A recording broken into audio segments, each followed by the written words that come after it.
آج سے سینکڑوں برس پہلے عرب کے ایک قبیلے میں حاتم نامی شخص پیدا ہوا۔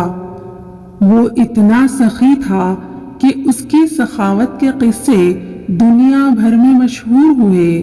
اس کے دروازے پر جو شخص بھی آیا اپنی ضرورت پوری کر کے گیا۔ کہتے ہیں اسے اپنے ایک گھوڑے سے بہت پیار تھا۔ گھوڑا بھی اپنے مالک کا وفادار تھا۔ ایک روز آدھی رات کے قریب اس کے گھر میں چند مہمان آ گئے۔ اتفاق کی بات کہ اس وقت حاتم کے پاس اپنے مہمانوں کی دعوت کے لیے کچھ نہیں تھا اور رات کے وقت اس کا انتظام بھی بہت مشکل تھا۔ حاتم طائی نے اپنا پسندیدہ گھوڑا ذبح کر کے مہمانوں کی دعوت کر ڈالی اور مہمان نوازی کی لاج رکھ لی۔ ایک مرتبہ اس نے عرب کے سرداروں کی دعوت کی۔ اس روز 40 اونٹ ذبح کیے گئے۔ دعوت ختم ہوئی، سردار آپس میں ادھر ادھر کی باتیں کرنے لگے۔ گفتگو حاتم طائی کی سخاوت کے متعلق ہونے لگی۔ ایک سردار نے کہا، حاتم جیسا فراخ دل آج تک پیدا نہیں ہوا اور نہ ہوگا۔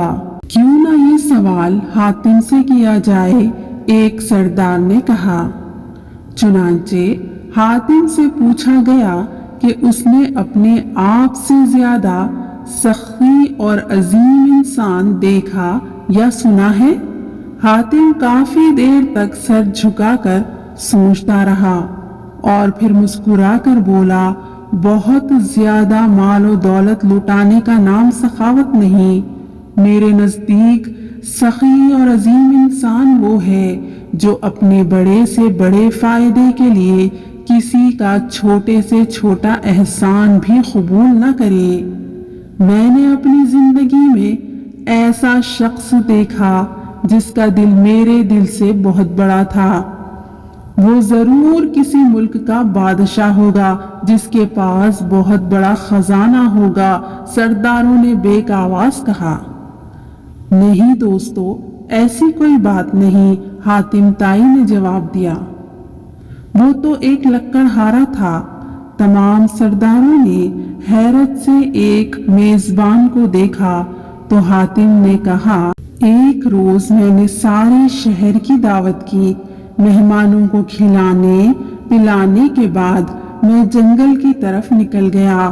وہاں میں نے ایک بوڑھے شخص کو دیکھا۔ اس نے اپنے سر پر لکڑیوں کا ایک بھاری گٹھا اٹھا رکھا تھا جس کے بوجھ سے اس کی کمر جھکی جا رہی تھی۔ اس کے پھٹے پرانے کپڑے پسینے میں بھیگے ہوئے تھے۔ میں نے ترس کھا کر اس کی مدد کرنے کا فیصلہ کیا اور کہا، بابا جی میں آپ سے چند باتیں کرنا چاہتا ہوں۔ یہ کہہ کر میں نے اس کے سر سے بوجھ اتارنے کے لیے اپنے ہاتھ بڑھائے تو وہ فوراً پیچھے ہٹ گیا۔ پھر اس نے اپنا بوجھ زمین پر رکھا اور کہنے لگا، انسان کو اپنا بوجھ خود سنبھالنا چاہیے۔ لوگوں کے کاندھوں پہ سوار ہو کر تو صرف قبر کی طرف جایا جاتا ہے۔ مگر بابا جی، آپ اس عمر میں اتنی محنت کیوں کر رہے ہیں؟ تو پھر مجھے کیا کرنا چاہیے؟ اس غیرت مند لکڑہارے نے مسکراتے ہوئے پوچھا۔ آپ کے شہر میں حاتم طائی رہتا ہے۔ وہ سینکڑوں انسانوں کو ہر روز کھانا کھلاتا ہے۔ آپ اس کے دروازے پر کیوں نہیں چلے جاتے؟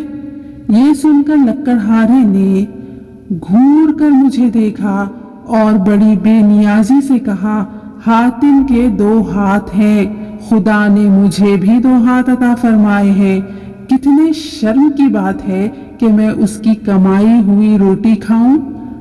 کسی کا احسان اٹھانے سے بہتر ہے کہ میں بے جان لکڑیوں کا گٹھا سر پر اٹھا لوں۔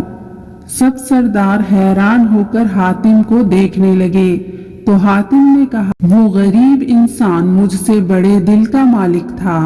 دوسروں پر انحصار کرنے کی بجائے اپنے ہاتھ سے رزق کمانا باعث عزت ہے۔